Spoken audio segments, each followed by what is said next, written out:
Ayer hablé a ustedes en mi primera videoconferencia sobre algunos aspectos de la epidemia de coronavirus que estamos padeciendo. Los impulsores de este proyecto en México, con la visión de llegar a todos los países de la América Latina y de hispanos en Estados Unidos, me han pedido que hoy hable del coronavirus y la iglesia. No creo que se refieran a una iglesia local. Entiendo que los organizadores, especialmente nuestro hermano Gilberto Estrada, los organizadores de este programa estén pensando en la Iglesia Universal, en el cristianismo, en el curso de los siglos. A los cristianos, los sufrimientos por la pandemia de coronavirus no nos hace perder la fe, ni apartarnos de Dios, porque los cristianos estamos acostumbrados a sufrir. ¿Sabe usted que el cristianismo es la religión del sufrimiento? Desde su fundador, Isaías presenta al Salvador del mundo como varón de dolores, experimentado en quebranto, herido por nuestras rebeliones, molido por nuestros pecados. Aquel que sería el Mesías aclamado experimentó en su cuerpo humano todas, absolutamente todas las formas del dolor. El Nuevo Testamento, el autor de la epístola a los Hebreos, confirma lo que dice el profeta Isaías y afirma que el fundador del cristianismo sufrió en su carne el oprobio de quienes le martirizaron largamente hasta clavarlo en una cruz de madera. Como el maestro fundador de la iglesia, los cristianos también estamos llamados a sufrir. El apóstol Santiago da por bienaventurados a los cristianos que sufren. De forma que si usted que me ve y me oye está sufriendo, de acuerdo al apóstol Santiago, usted es una persona bienaventurada en el Señor. Centenares de miles de personas están sufriendo estos días a causa del coronavirus. La iglesia también está aportando un número no pequeño de cristianos que están sufriendo a causa de la pandemia, pero con una diferencia muy grande. Mientras que los que no están en la iglesia llegan a perder la esperanza y caen en el pozo de la depresión y del miedo, nosotros, usted y yo, los que estamos en la iglesia, se nos dice en la palabra de Dios que el sufrimiento no nos permita que el coronavirus sea una epidemia definitiva, ni tampoco que sea comparable con la gloria venidera que en nosotros ha de manifestarse el día que dejemos la tierra y demos el salto a la eternidad de los cielos. Amén. A la iglesia de Cristo no le coge de sorpresa el sufrimiento que está causando la pandemia. Poca gente conoce los sufrimientos por los que hubo de pasar la iglesia de Cristo primitiva.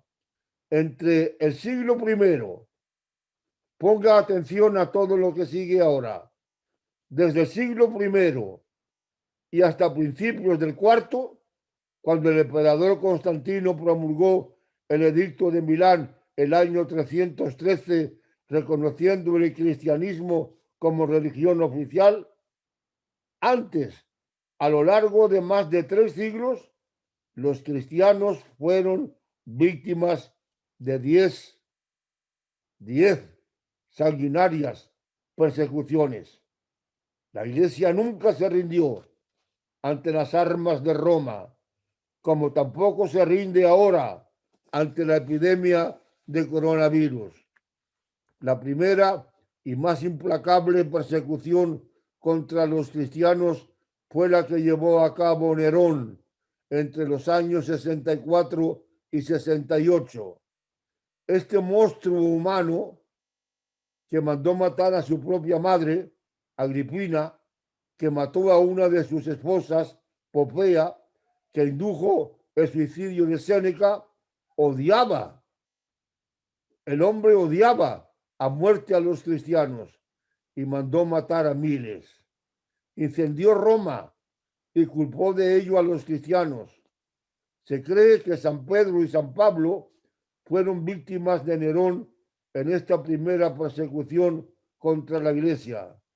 Pero hermanos y amigos, la iglesia no claudicó.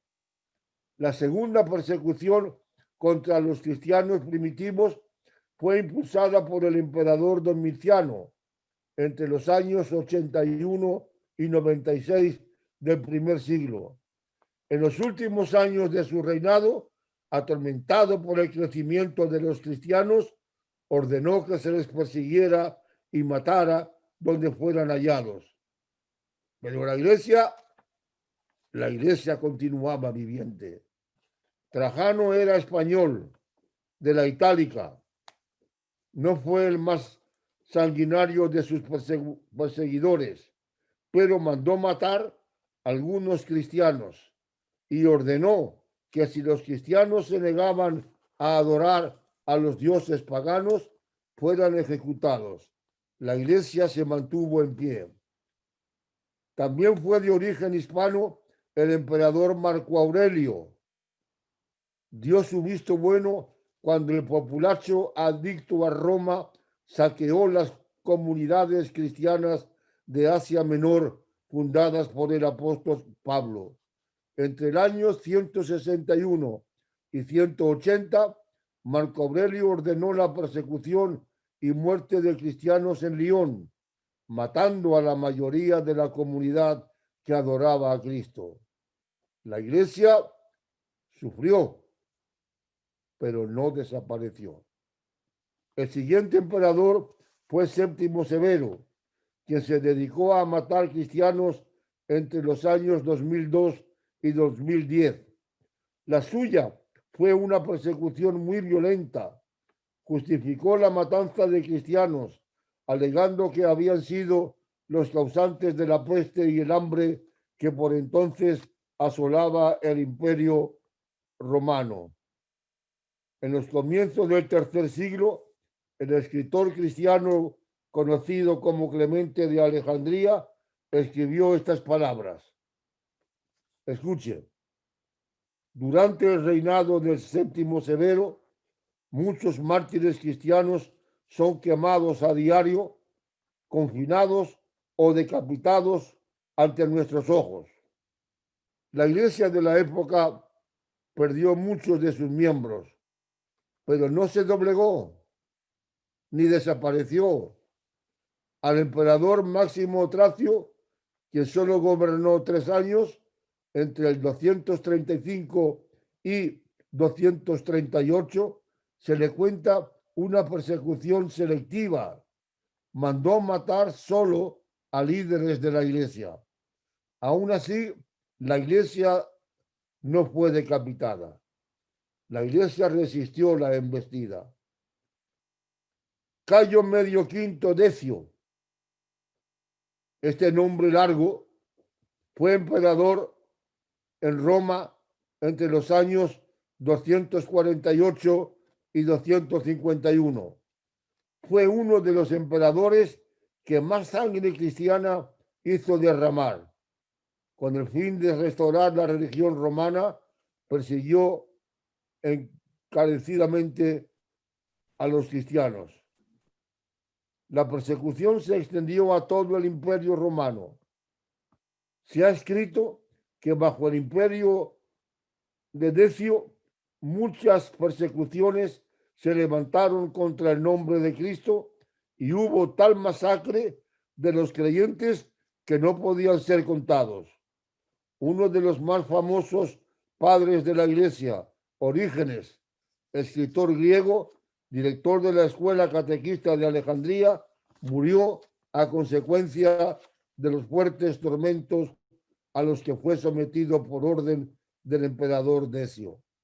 La iglesia no sucumbió a las atrocidades del emperador sanguinario. A Decio le siguió el emperador Valeriano, quien subió al trono el año 253. Mediante un edicto del año 257, obligó al clérigo cristiano a ofrecer sacrificio a los dioses paganos.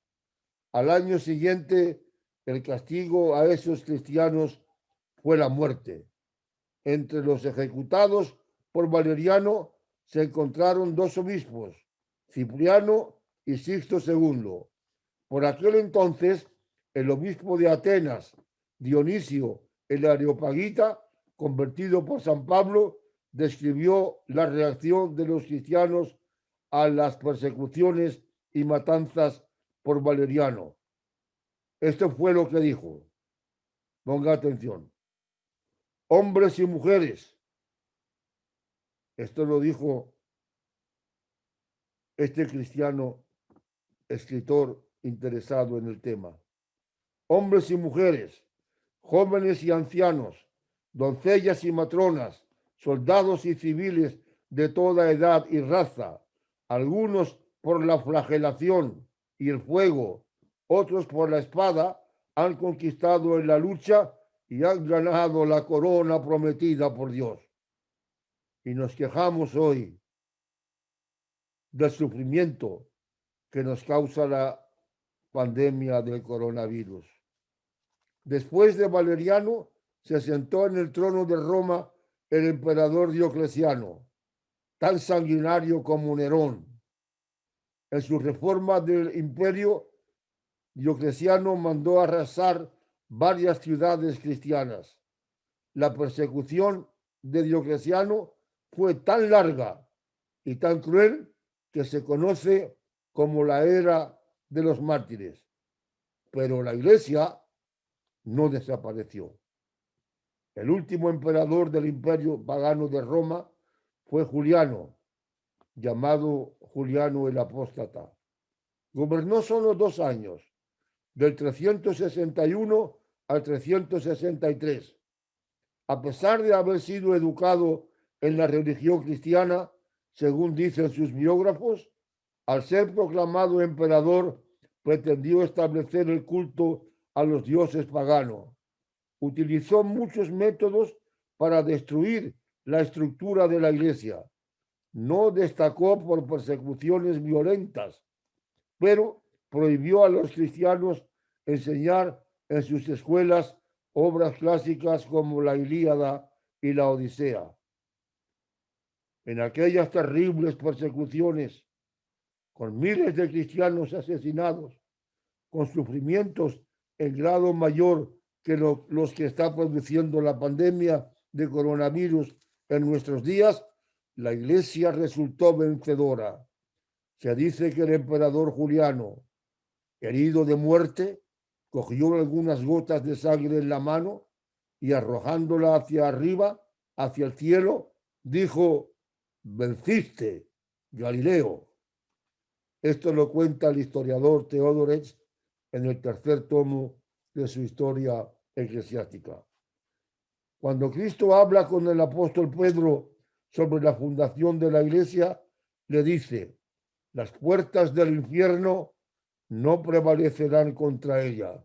Las puertas del infierno que el diablo tiene siempre abiertas jamás podrán contar nada que llegue en contra de la inmortalidad de la iglesia.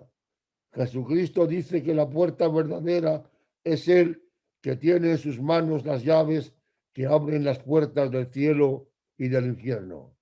Yo espero, hermanos y hermanas y amigos que me estáis escuchando, que mi voz llegue perfecta. Tengo la garganta, como siempre, lastimada. Es mi instrumento de trabajo. Estoy continuamente utilizándola y esto se nota a veces cuando tengo que hablar. Por esta razón, las persecuciones de los emperadores romanos no lograron vencer la firme voluntad de la Iglesia, porque sus miembros sabían en quién habían creído y veían la muerte como una liberación y un medio para contemplar cara a cara la gloria de Dios. Los cristianos que permanecieron vivos, es curioso, pon atención a esto. Te he hablado de 10 persecuciones contra los cristianos de tiempos primitivos. Puede que tú estés pensando, a mí no me interesa el tema, pero hermanas y hermanos, el tema es importante. Es importante dentro de la estructura que se me ha encomendado de la Iglesia. Es importante para que conozcas, si es que no lo has leído nunca, las grandes persecuciones, muertes, asesinatos contra hermanos tuyos en la fe en los 3 primeros siglos y medio de nuestra época. Aquellos cristianos que permanecieron vivos, ¿qué crees tú que hicieron? ¿Se vengaron? No aplicaron a sus verdugos el ojo por ojo y diente por diente. Hicieron todo lo contrario. Cuando el pueblo pagano de Roma sufría y moría atacado por diferentes epidemias, allí estaban ellos, los cristianos, para ayudarles. Allí estaba la Iglesia de Cristo para mitigar sus sufrimientos, demostrando que además de una potencia moral, la Iglesia de Cristo tenía el corazón abierto al sufrimiento ajeno exactamente igual que lo tiene ahora la Iglesia de Cristo en todos los lugares. Hubo más. Cuando el Imperio Romano fue atacado por la llamada peste antonina, que duró 15 años, del 165 al 180, en la que la viruela mató a 1/3 de la población, allí estuvo la Iglesia. Siempre la Iglesia. Allí estuvo con sus supervivientes ejerciendo de enfermera y de consoladora. Cuando 70 años después Roma sufrió una epidemia de sarampión, allí estaba la Iglesia cuidando cuerpos y aliviando dolores. El escritor cristiano llamado Dionisio el Pequeño, nacido en Armenia, escribió a mediados del siglo VI un tratado sobre el comportamiento de la Iglesia y de sus miembros ante las pandemias que azotaron al Imperio Romano. Dice en su escrito, la mayor parte de nuestros hermanos cristianos mostraron amor sin reserva y fidelidad, no tratando de preservarse a ellos mismos, sino pensando solamente en los demás. Sin pensar en el peligro, ellos se responsabilizaron de los enfermos, cubriendo sus necesidades, ministrándoles en Cristo, estando junto a ellos, se despidieron de esta vida felices y en paz, porque fueron infectados por los enfermos, contagiándose ellos mismos de la enfermedad de sus vecinos y aceptando sus dolores con gozo. La Iglesia hoy no está haciendo igual. Esta que te he mencionado, de los 3 primeros siglos y medio, esta fue la actitud de la Iglesia de Cristo ante las pandemias que azotaron al Imperio Romano en aquellos siglos. Y este mismo comportamiento a lo largo de la historia lo ha tenido la Iglesia cuando calamidades semejantes han invadido a los pueblos. La Iglesia de Cristo siempre ha dado prioridad al pensamiento de San Pablo. Cuando San Pablo dijo, si vivimos, para el Señor vivimos, y si morimos, para el Señor morimos. Así pues, sea que vivamos o sea que muramos, del Señor somos. La Iglesia está presente, involucrada en la pandemia de coronavirus que estamos padeciendo, como lo ha estado a lo largo de siglos. La Iglesia prestó una gran ayuda en la epidemia de sarampión que sufrió el Imperio Romano a mediados del siglo III. La Iglesia de Cristo se identificó con todos los afectados por la llamada peste negra, que en el siglo XIV mató a 50 millones de personas. ¿Me has oído bien? ¿Me estás viendo? El coronavirus ha matado actualmente a 1 millón de personas en el mundo. Aquella epidemia de peste negra del siglo XIV mató a 50 millones de personas. Y allí estaba la Iglesia, ayudando en lo que podía. El año 1958, el año 1918, confundo los números, conocido como el final de la Primera Guerra Mundial, que duró 4 años, desde el 1914. Pero aquel año, terminada aquella guerra, Europa conoció otra guerra mortífera. La conoció como gripe española, que causó, pon atención, la gripe española en el 1918 causó más víctimas que la guerra de cañones, cerca de 100 millones de muertos. Hasta ahora hay 1 millón de muertos en todo el mundo. La llamada gripe española mató a 100 millones de personas. En lo que pudo, la Iglesia, que también padeció la enfermedad y murieron muchos cristianos, se entregó totalmente a calmar los dolores de los afligidos y a consolarlos por medio de un ministerio cristiano. La última gran pandemia antes del coronavirus que estamos padeciendo fue la pandemia del SIDA. Surgió en África, entró en California, se extendió por más de 100 países y el SIDA ha dejado hasta el día de hoy 35 millones de muertos, la mayoría de ellos en África. Y nosotros estamos por 1 millón.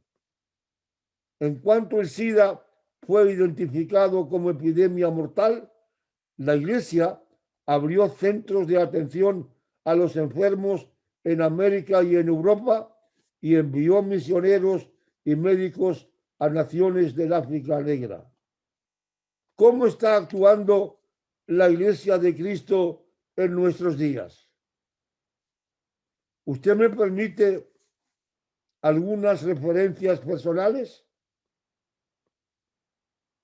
Yo soy maestro de predicadores, o eso creo, y siempre enseño que en los sermones un predicador no debe hablar de él mismo y tampoco de su familia, porque en el púlpito no está para eso. Pero hoy voy a romper la regla y le voy a contar a ustedes algunas experiencias propias. Una referencia muy personal. Cuando yo tenía 24 años, solo 24, fui nombrado predicador de 2 iglesias en las Islas Canarias.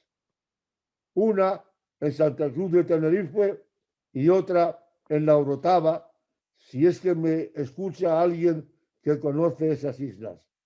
Desde entonces, yo no he parado de anunciar el Evangelio de Cristo.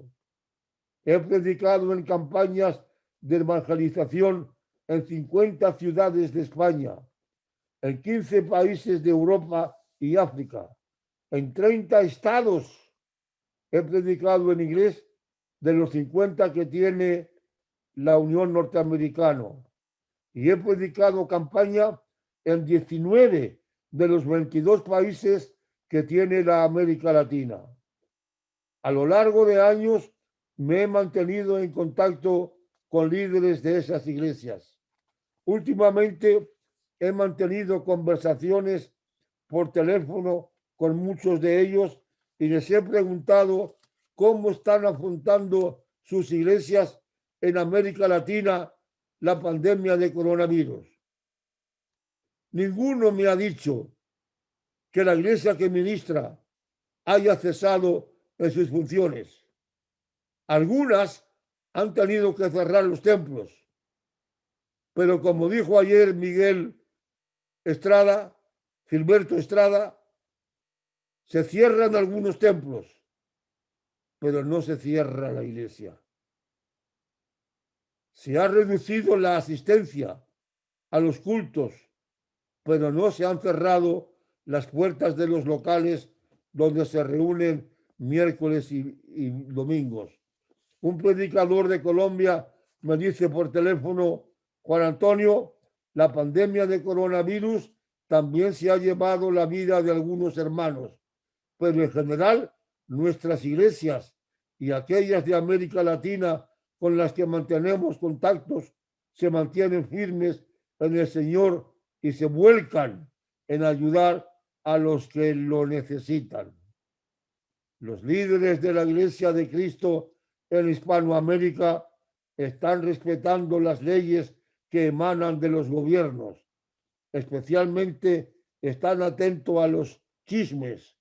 ¿Sabe usted qué es un chisme? En España al chisme le llamamos bulo.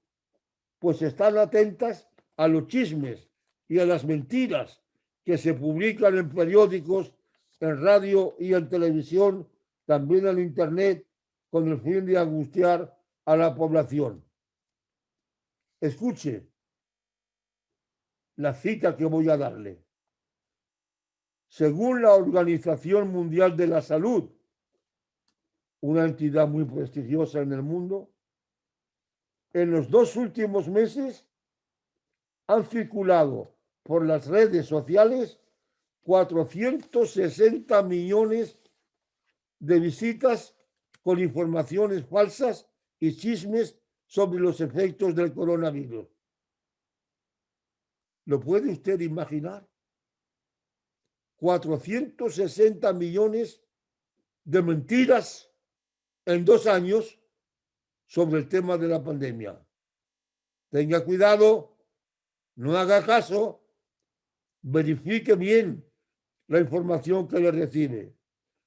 Las iglesias de Cristo están atentas a todas estas falsas informaciones y solo recomiendan a sus miembros los consejos que proceden de las autoridades sanitarias auténticas. Hay que reducir, esto hay que hacerlo, hay que reducir el número de asistentes a los cultos dominicales en tanto que no desaparezca el virus. El uso de mascarillas en quienes se sientan en los bancos es obligatorio. Hay que mantener la higiene personal, el continuo lavamiento de las manos, salir de casa lo menos posible, evitar las reuniones sociales con más de 10 personas, acudir al médico en cuanto se noten los primeros síntomas de la enfermedad, como fiebre alta. Por otro lado, los cristianos hemos de tener presente que Cristo enfermó por cada uno de nosotros de epidemia. Se infectó voluntariamente el virus del mal y de la muerte para llevarnos a nosotros a la vida. Para nosotros, los que creemos, la cruz es el modelo de vida en tiempos de epidemia. La Iglesia debe saber que está llamada a sacrificarse, no solo por el bien de ella, también teniendo en cuenta a otros que sufren. La Iglesia debe tomar esta ola de coronavirus como una oportunidad para servir a los afectados, sean creyentes o sean incrédulos. Dios espera de nosotros, los cristianos, que también en esta hora de dolor nos portemos de forma diferente a los que no creen. ¿Me ha oído usted bien? ¿Qué espera Dios de usted? Que en esta epidemia que estamos viviendo, usted se porte ante los demás como los no cristianos se están portando de una manera indiferente. Dios quiere que aceptemos el sufrimiento y no seremos los únicos. Que aceptemos el sufrimiento como lo aceptó Job, como lo aceptó Jeremías, como lo aceptó David, como lo aceptó el propio Cristo. La historia del mundo, hermanas y hermanos que me estáis viendo y escuchando, la historia del mundo es la historia del sufrimiento. Vivir es sufrir. En los cementerios no hay sufrimiento. Nadie sufre en un cementerio. Nacer ya es sufrir. Envejecer es sufrir. Morir es sufrir. Si la pandemia del coronavirus llama a nuestra puerta, si penetra hasta los rincones de nuestra casa, si llega a vivir en todos los miembros de nuestro cuerpo, no desesperemos. No desespere usted, porque dice el Salmo que después del lamento llegará el baile, es decir, que llegará la alegría después de la tristeza. Que el sufrimiento no doblegue su vida en absoluto, sea superior, viva de una forma distinta, como nos dice la Biblia que lo hagamos.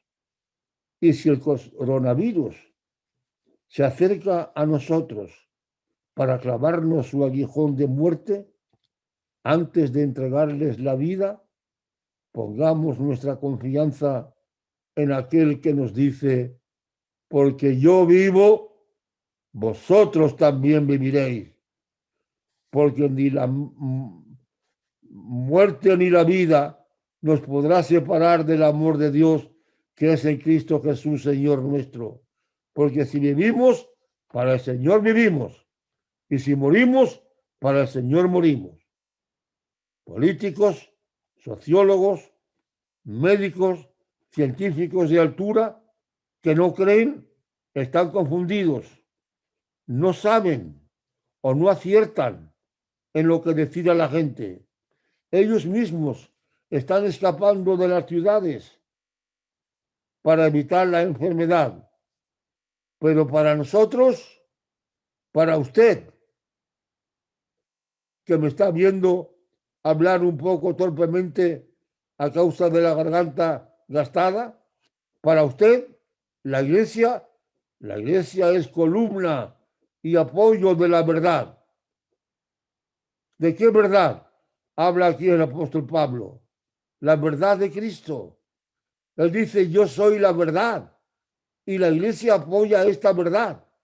Por lo tanto, la iglesia está apoyando a Cristo. En este tiempo de epidemia, recuerde en su iglesia, recuerde que su iglesia es columna, es apoyo de la verdad cristiana. Y ha de decir a los miembros y a los que todavía no lo son de verdad, que tengan cuidado con las mentiras que circulan por las redes sociales, que nada tienen que ver con la verdad. Noticias que proceden del Centro Europeo para la Prevención y el Control de las Enfermedades Epidemiológicas, es decir, un organismo europeo de mucha altura, ha dicho recientemente, qué triste, le leo lo que ha dicho, se trata de un organismo científico europeo uno de los más importantes. ¿Sabe usted lo que acaba de decir? Que en algunos países la situación es ahora incluso peor que cuando llegó el mes de marzo. Y advierte a los científicos que trabajan en este centro europeo, diciendo, el número de afectados ha ido aumentando en los últimos meses y la tendencia al alza está dando en muchos países un escenario en el que aún faltan muchos meses para la vacuna. ¿Qué tiene que hacer la Iglesia de Cristo ante esta situación? No puede permanecer con los brazos cruzados. ¿Cuántas iglesias hay representadas visionando esta videoconferencia? Pues les digo a ustedes, hermanas y hermanos, que en estos tiempos de epidemia, la Iglesia de Cristo no puede permanecer con los brazos cruzados. ¿Qué tiene que hacer? Debe advertir a sus miembros y al resto de la sociedad del negro panorama que se avecina. Pero advertirlo con datos fiables. Y hemos de rogar al Creador en nombre de Cristo que muestre otra vez su bondad ante el sufrimiento humano. Si la pandemia del coronavirus está cegando muchas vidas, la Iglesia debe estar al pie de estas personas que sufren. Un tipo de pandemia que ya ha afectado a 160 países. ¿De cuántos países hay en estos momentos personas viendo esta videoconferencia? ¿De cuántos países? La pandemia ha infectado a 160.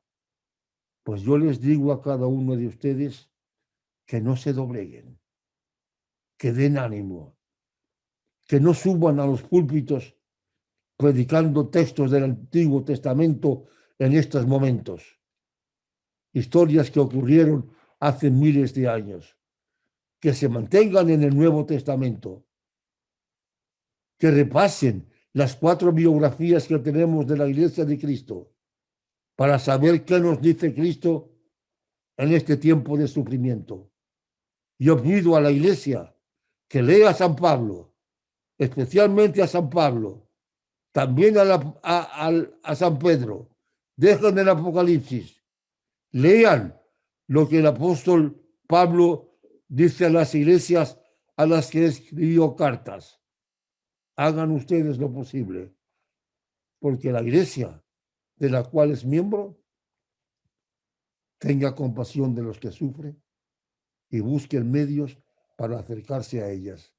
Yo sé que uno de los medios es estas videoconferencias inventadas por el hermano Gilberto y otros. Lo sé. Claro, que la ayuda que podemos prestar desde aquí es una ayuda meramente espiritual. No podemos hacer otra cosa a través de un ordenador, pero sí podemos pedir que las iglesias que están al tanto del problema se esfuercen y hagan todo lo posible por ayudar a los cristianos y a aquellos que todavía no lo son. Mañana, si Dios lo permite, terminaré esta serie de 3 conferencias y el tema de mañana será el coronavirus y Dios. Gracias.